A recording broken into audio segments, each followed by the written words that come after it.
পুরভরা পটলের রেসিপি বন্ধু তোমাদের জন্যে। চলো দেখে নিই। পটলগুলো না ছুলে চাকু দিয়ে একটু করে আঁশ ফেলে নিয়ে দুফালা করে ধুয়ে পরিষ্কার করে নিয়ে এবার চামচ দিয়ে পটলের ভেতরে বীজের অংশটা তুলে নেব।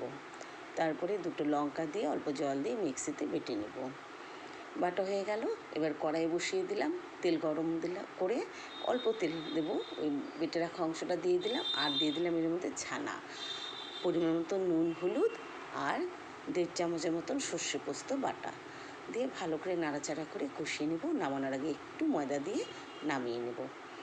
এবার পুরটা ঠান্ডা করে পটলের মধ্যে দিয়ে রেডি করে নিলাম আর একটা ব্যাটার তৈরি করে নিচ্ছি। চালের গুঁড়ো, বেসন, নুন, হলুদ, পোস্ত আর একটু খাবার সোডা আর অল্প লঙ্কার গুঁড়ো দিয়েছি।